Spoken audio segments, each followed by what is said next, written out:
Seguimos con otros temas de actualidad. Les proponemos hacer un análisis político de la actual coyuntura y para eso recibimos con mucho gusto al politólogo y presidente de la consultora Factum, Óscar Botinelli. Bienvenido, ¿cómo anda? ¿Qué tal? ¿Cómo andan? Muy bien. Bueno, no tiene tiempo de aburrirse. Entre las fórmulas y ahora la novedad del regreso de Pedro Bordaberry a la política activa, hay mucho para analizar y si le parece empezamos por este último punto. ¿Cómo irrumpe en el escenario político actual este anuncio de Bordaberry? Bueno, primero la entrada de Bordaberry era un poco el retorno al Mesías que estuvo el Partido Colorado esperando durante por lo menos un par de años. Realmente no llega cuando estaba un poco vacío, digamos, el tema de candidatura presidencial, sino después que aparece Ojeda como figura nueva, se compone la fórmula presidencial, pasan las elecciones internas, pero irrumpe en un buen momento como para generar un gran acontecimiento. Se puede decir que la gran novedad, pasadas las internas y los reacomodos para elaborar las fórmulas, la noticia es la avenida Bordaberry. Con una situación muy peculiar, una figura de primerísima línea que aparece, pero para jugar al Senado. Claro. ¿No? En realidad hay que ver cómo se plantea esto, porque uno ve al Partido Colorado como que surge ahora una disputa por liderazgo y por una renovación siempre iniciada y nunca terminada de concluir. Recordemos que Bordaberry fue la primera renovación después del ciclo Sanguinetti-Jorge Valle. Lleva al Partido Colorado a un nivel más alto del que lo había recogido, pero no lo sostiene. Se retira abruptamente, recordemos principios otoño del 17, diciendo sigo al Senado pero me retiro de la conducción política y ahí bueno se rearman cosas, aparece Talvi, una estrella fugaz, se retira muy rápidamente pues estuvo 4 meses ministro y se retira del Senado y de la política. Por lo tanto el Partido Colorado entra en su tercera fase de intento de renovación, una figura joven como la de Ojeda y por otro lado el retorno de Bordaberry. Claro, Ojeda gana la candidatura, sí, es verdad, pero ahora se le complica para el liderazgo del partido. Bueno, yo creo que, pensemos lo siguiente, primero el Partido Colorado queda potenciado porque hoy las figuras históricas que tiene es el expresidente o ex 2 veces presidente Sanguinetti y Bordaberry, que fue 2 veces candidato a presidente, además de la gestión que tuvo. Es decir, que el Partido Colorado está jugando, pues Sanguinetti está en la campaña, con su máxima potencia, por un lado renovación, por otro sus mayores figuras. Que el Frente Amplio también, porque de figuras históricas ha quedado Mujica, Lucía Topolansky, murió Vázquez, murió Astori entre la elección pasada y esta. Y el Partido Nacional no, porque el Partido Nacional tuvo un elenco reserva que no ha aparecido en estos 5 años, entre otros, el único presidente de la República hasta ahora que había sido elegido directamente por el pueblo, no está. Visible, que es Luis Alberto Lacalle Herrera y un conjunto de gente que lo ha acompañado sobre todo en su gobierno y en su trayectoria posterior. Entonces el Partido Colorado aparece desde un nivel bajo de votación con una gran potencialidad, ¿no? Y jugando en un discurso donde Ojeda dice ahora viene la interna de la coalición, como que se está disputando si el Partido Nacional o el Partido Colorado van a ir al balotaje, lo cual la distancia es bastante grande. La última encuesta nuestra antes de las internas dio 30 al Partido Nacional, 12 al Partido Colorado, sin indeciso, vale decir, como si ese fuera el resultado de la elección. ¿Y es posible que lo alcance con la llegada de Bordaberry? Bueno, yo diría lo siguiente, probabilísticamente es baja las probabilidades. Más aún, si uno analiza, uno considera que son bajas las probabilidades de que el Frente Amplio pudiera ganar en primera vuelta y son mayores esas probabilidades que la que tiene el Partido Colorado de desplazar al Partido Nacional en la ida a un balotaje. O sea, hay más chance que el Frente Amplio ganara en primera vuelta antes que el Colorado ganara. Sí, porque por la diferencia de puntos, ¿no? Y ahora, con todas estas situaciones que se han presentado en la interna del Partido Nacional, sobre todo, ¿no? Cierta resistencia de algunos sectores a la fórmula presidencial que se conformó, la situación de Artigas, sumado a otras situaciones que vienen arrastrándose previamente. ¿Eso no le puede dar un potencial al Partido Colorado? Bueno, sin duda el Partido Colorado está apuntando a eso. Lo que nosotros observamos es que la candidatura a Bordaberry... A ver, aclaremos, ¿cuál es la gran diferencia de la elección del 2019-2024? Que a esta altura, en 2019, era una competencia donde había disputando el Parlamento entre 6 y 8 partidos políticos. Partidos sueltos, de los cuales sí estos están más cerca entre sí, pero estamos más cerca. Recién después de la elección nacional, después del 27 de octubre, el 5 de noviembre, esto termina efectivamente en una coalición para apuntalar la fórmula en la calle Pou Argimón y para gobernar. Ahora ya llega después de 4 años y medio de gobierno, donde ya la palabra coalición es un comodín del sistema político, adquirió nombre, se habla de coalición republicana y por lo tanto ya queda consagrado que hay 2 bloques. Esto ya no le da a la coalición ese abanico que le daba cuando eran partidos absolutamente sueltos, porque ahora se habla, bueno, esto quiere decir que en el balotaje van detrás de, no es que, bueno, yo cuando después veré, no. El rastrillo se achicó, digamos. Bueno, claro, por lo menos ya es un rastrillo dentro de un área determinada. Entonces, esta novedad en el Partido Colorado, ¿le podría sacar quizá votos al Partido Nacional para ese crecimiento que se espera del Partido Colorado y que de alguna manera viene dando muestras? ¿O? Bueno, es que yo veo que el Partido Colorado, que se ha corrido un poco más hacia la derecha y a posiciones conservadoras, no nos olvidemos que en el año 19 el Partido Colorado se había corrido hacia lo que podía decir el imaginario uruguayo de vallismo, ¿no? Más hacia la izquierda, más al centro, con un Talvi renovado, más bien se podría decir, incluso mencionaba liberal progresista, se le llamaba socialdemócrata. En cambio hoy no, un partido, el propio discurso de Bordaberry, con referencias de carácter religioso, por lo menos invocaciones que se puede ser religioso, ya las había hecho Gurméndez en la campaña previa a las internas, sitúa al Partido Colorado como un partido más tirado a la derecha y más conservador, lo cual quiere decir que más bien va a pelear dentro del espacio de la coalición y realmente la coalición, estamos en una pelea grande de 2 bloques con un área de un conjunto partido, 2 de ellos, uno estuvo en el Parlamento, Comunidad Popular, otro está hoy, que es Peri, y un tercero que pegó en el palo de la elección pasada, que es el de Gustavo Salle. Pero fuera de esa área que podemos llamar no alineada, hay un juego de 2 bloques. Claramente los 2 bloques hoy, hacia el Frente Amplio, las áreas de disputa que tiene, por un lado Cabildo Abierto, que se ha achicado un poco, pero sobre todo porque el Frente ha crecido. El crecimiento del Frente en gran medida se explica en gran medida, siempre hay otros casos, como recuperación de votos que fueron mujiquistas, que los perdió en el 19 hacia Cabildo Abierto y que los está recuperando. Perdona, no, lo último. Y el otro lado, el Partido Nacional, la candidatura a Ripoll, todavía no se ha aprobado bien, pero puede jugar hacia ese sector. Una persona de clase medio, funcionario pública, dirigente sindical, y además podrá haber un problema entre que le quite voto al Partido Nacional hacia el Partido Colorado, pero no hacia la coalición respecto al Frente. Eso te quería preguntar justamente, la conformación de la fórmula y en particular la del Partido Nacional. Se dijo en el arranque que había sido sorpresiva, disruptiva, arriesgada. Ustedes seguramente todavía no tienen los datos finos, estarán presentando encuestas en los próximos días, pero de acuerdo a lo que han sido las reacciones políticas, los movimientos que ha habido, en algunos casos cuestionamientos, declaraciones, ¿se puede a esta altura decir o podés decir que fue un error lo de Delgado? A ver, lo que no hay duda que fue un error el procedimiento, ¿no? Una fórmula que además puede ser disruptiva, puede ser sorpresiva para la gente, pero no para los dirigentes, ¿no? Esto requiere un rodaje previo para que llegue con un gran consenso. Es muy difícil medir, aunque tengamos los datos finos en la encuesta, porque ocurren 2 hechos a la vez. Una fórmula sorpresiva y disruptiva por un lado, pero los hechos de Artigas. Entonces, ¿qué es lo que puede afectar al Partido Nacional? Lo uno o lo otro.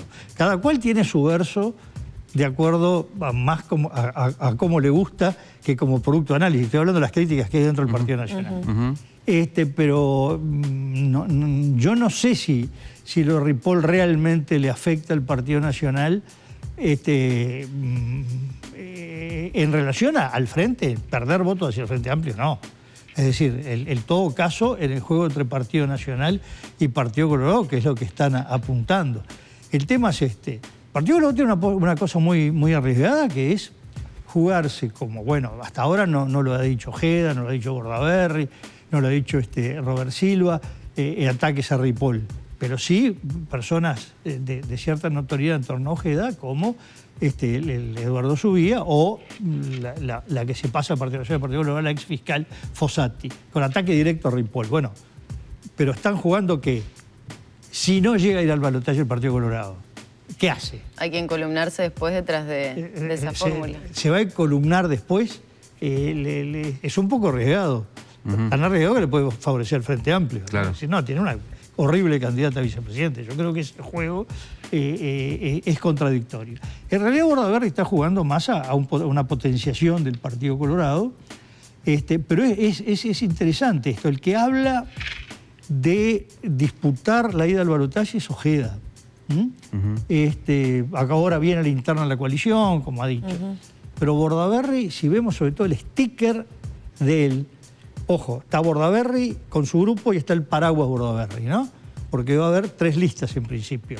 La de Bordaberry con Gurméndez, es decir, el grupo que tiene un origen en la 15, digamos, o una parte de la 15.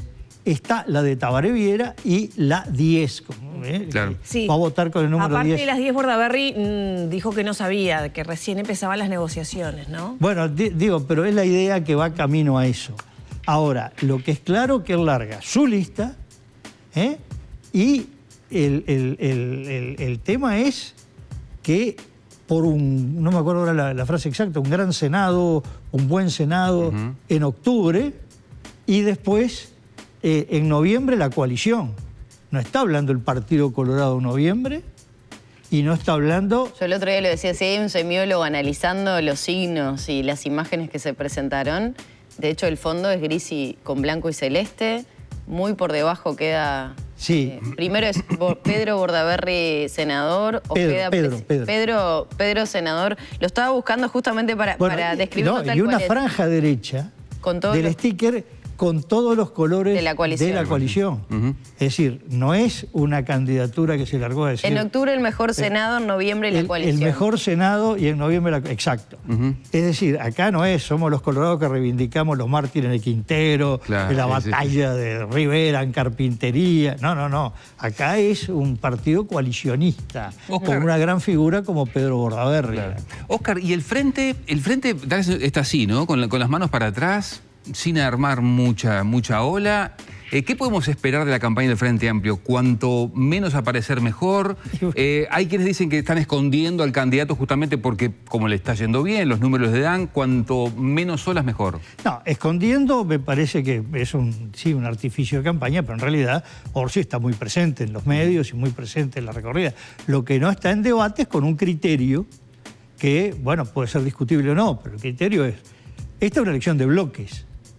Están diciendo que hay una interna de la coalición, están diciendo que una coalición, bueno, si vamos a debatir, debatamos los bloques, uno a uno. Eso es lo que está planteando, los otros consideran que no, pero además hay una cosa que es esto, si a uno le va bien flotando, bueno, flote. Sigo flotando. Mientras no abra la boca, las posibilidades de meter la pata son menos, y además largando algunas cosas.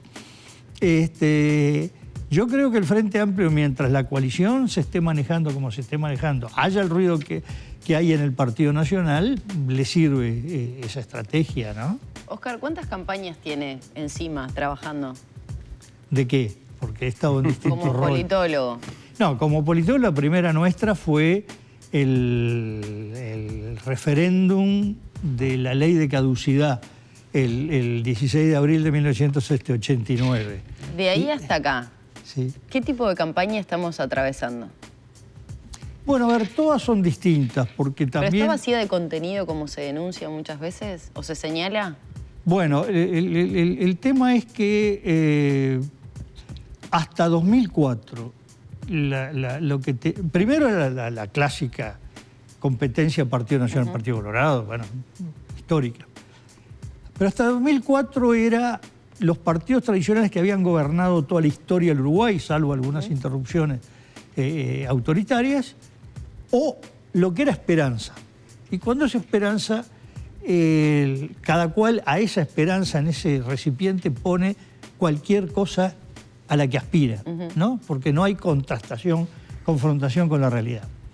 El problema es que después el Frente Amplio, primero a sostener su gobierno, lo hizo en el 9, lo hizo en el 14, después ya lo retuvo, pero ahora las dos bloques son dos bloques con gobiernos recientes, uno el gobierno actual y otro los 15 años anteriores.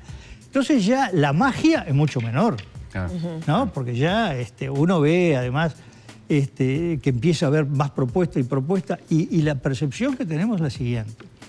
Toda propuesta que no se hizo en los años anteriores y aparecen de golpe en campaña electoral, lo que la gente dice, no, ¿y esto para qué? Para juntar votos. Bueno, en las internas hubo muchas propuestas de esas llamativas, ¿no? Sí, desde que empieza la campaña electoral, empieza como un gran imaginario, como que durante 4 años todo el mundo estuvo pensando en silencio y lo larga de golpe. Eso a la gente le cae mal.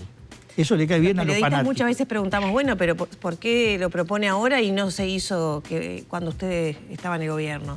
Y dicen, bueno, lo que pasa es que todo no se puede hacer, son escalones, esto es un paso más. Sí, pero una cosa que no se puede hacer, otra cosa que no se haya anunciado o propuesto. Una cosa es esto lo puedo hacer, pero quiero esto, aquello. No, empiezan a descubrir cuando ya están en campaña electoral. Esto, hay que tener cuidado. Hay un dato que acá nadie se fija, y es que de cada 10 uruguayos, 10 ciudadanos votantes uruguayos, son menos de 4 los que fueron a votar en la elección interna. Claro. Incluso la gente que se define blanca, colorada, frente amplista, es el doble de la que fue a votar la interna. No es que decir, bueno, esos son los duros. No, la mitad de los que sienten que es, la gente que dice, soy frente amplista, soy blanco, soy colorado, la mitad se quedó en la casa. Esto es un síntoma que además empezó ya con mucha reticencia en el 99, pero se fue agravando. Y además tuvimos, entre voto en blanco y anulado, y gente que votó solo candidaturas departamentales, casi 100.000 votos de ese menos de 1 millón. Lo cual está marcando en el interior, eso fue en los 17 departamentos del interior, que hubo 80 y pico mil personas casi, que les importó mucho más qué voto para cómo va a ser el próximo intendente que cómo se va a definir la presidencia de la República. Oscar, te quiero preguntar 2 cosas puntualmente por el Frente Amplio. La primera, ¿qué afectación crees que pueda tener el famoso tema del plebiscito y la decisión de la dirigencia de dejar en libertad de acción? Si eso puede eventualmente costarle algún voto al Frente. Y lo otro, ¿vos crees que existe alguna chance real de que el Frente gane en primera vuelta? Bueno, las probabilidades estadísticamente son bajas. El Frente Amplio, por lo menos hasta antes, repito, tú lo anunciaste, no tenemos números nuevos post-internas, pero en la metodología que usamos nosotros es bastante estable. Alguien crece, cae, pero no cambia el panorama. No le daría.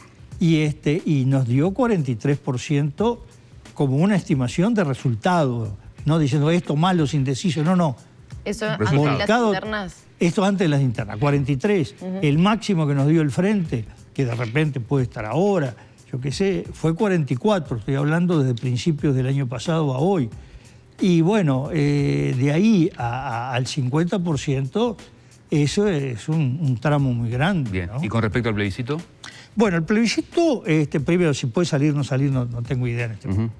Lo que creo es esto, el Frente Amplio, por un lado, quiere dar y tiene que dar la sensación de un partido político sólido, compacto, que va a respaldar un gobierno, y por otro lado un tema clave como está en distintas posiciones. Todavía el tema no se ha agitado, pero desde el lado más duro contra el plebiscito, como puede ser la gente que está detrás de Vergara, digamos, y post-astorista, digamos, están con desafíos exigiendo, bueno, y que Carolina Cose se pronuncie, y la fórmula se pronuncie, y que la fórmula salga a hacer campaña en contra del plebiscito.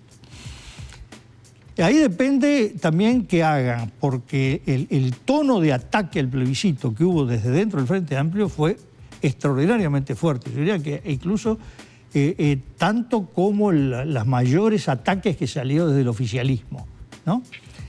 Y por otro lado, ¿qué hacen los que han promovido el plebiscito? Claro. Porque aunque estemos hablando cifras pequeñas, uno de los promotores es Unidad Popular. Y Unidad Popular, bueno, para ellos lo importante es entrar al Parlamento y de repente de una gran votación, es llegar a 2 diputados. Bueno, morderle ahí al frente, porque ven, estos dicen que están en plebiscito, pero se callan la boca y el gobierno de ellos va a estar en contra, etcétera, etcétera. Es decir, que el frente tiene un juego de, por un lado, un oficialismo que lo va a atacar por defender la actual ley o por lo menos estar en contra del plebiscito. Y del otro lado, a la izquierda del frente, también. Claro. Y un pit-CNT que el otro día salió el presidente, Marcelo Abdala, en términos duros y contundentes en defensa del plebiscito. Claro, no perder por izquierda, digamos. El frente no debería tener esa puerta... Claro, no perder aunque sea gotas, claro. Pero esas gotas le puede afectar mucho, ¿no? ¿Y qué pasa con Venezuela, que también entra como un jugador en esta campaña? Bueno, yo creo que no es es un tema importante, por supuesto, pero la política exterior no está entrando en la gente, no es la época en que el tema Mercosur, que se veía, estoy hablando hace mucho tiempo, como un problema de destino el Uruguay, bueno, de que pueda haber más trabajo, más inversiones, circular más libremente, era un tema que estaba en la gente, ¿no? Sí, no al Mercosur, era un tema que importaba porque afectaba directamente la política uruguaya. Esto más es como un tema de pequeños grupos interesados, en el cual obviamente estamos todos los analistas, periodistas, etcétera, pero no... Bueno, pero el discurso de los políticos sí está presente, ¿no? Sí, como una moneda de pelea, de intercambio. ¿Creen que afecta sobre todo y que le crea incomodidades al Frente Amplio? Hay muchos temas que se debaten y que realmente no entran en... Sobre todo, no estoy hablando de los fanáticos, pero los fanáticos son la mitad los que fueron a votar el 30 de junio. Sí. El resto de la gente le preocupa mucho más que hablen de los temas que le afectan. Tiene que ver la seguridad, tiene que ver con el costo de vida, tiene que ver con el trabajo, tiene que ver con cosas de sus hijos o de futuro, la educación, bueno, las drogas, el narcotráfico, la violencia doméstica, es decir, en distintas dimensiones. Hay muchos temas que son los que realmente le preocupa a la gente. A la gente le preocupa lo que tiene que ver con su vida, la vida propia, la vida de la familia o la vida de futuro. Y el tono agresivo, ¿no? En la campaña y las balas que se tiran de un lado y del otro entre partidos, entre coalición, Frente Amplio, etcétera. ¿En qué medida hastía a la gente, no? Siempre se dice, no, la gente se cansa de tanta agresividad y el que viene con un mensaje un poco más conciliador también puede por allí pescar algún voto. ¿Qué estudio tiene usted sobre el tema a propósito el tema es que la gente... de la agresividad de la campaña y el impacto que tiene en la gente se harta un poco de esa política. Ese es un juego de los políticos. Claro. La mayoría de las acusaciones no las escuchan. En estudios cualitativos uno se puede sorprender de la cantidad de cosas que se está hablando en los medios que la gente no tiene idea. Ni idea. Porque, esas cosas de políticos, ¿no? Entonces, ese es un tema. El problema es que como las competencias son, la competitividad es de muchos niveles. Sí. Una cosa es cómo compiten los bloques entre sí. Pues ya estamos viendo que hay una competencia dentro del bloque oficialista, Partido Colorado, Partido Nacional. Puede no servirle a la coalición republicana, pero servirle a un partido. Pero después dentro del partido. Acá tenemos Partido Colorado, ya que estamos hablando de él. Por lo pronto hay un bloque, un área, un sector detrás de Ojeda. Algo que se está conformando, todavía no es claro, parecería que iría con un tridente detrás de Bordaberry. Está Ciudadanos con Robert Silva, que estará hablando si se hace un mismo sublema o no. Y bueno, y ahí la competencia es otra, no es si se obtienen votos para la coalición o se obtienen votos para el Partido Colorado. No. Dentro de los que ya están en el Partido Colorado, si los tengo yo, los tiene el otro. Entonces, ahí es donde aparece toda una serie de planteos que no están jugando en el nivel macro, sino en el nivel medio o meso o micro.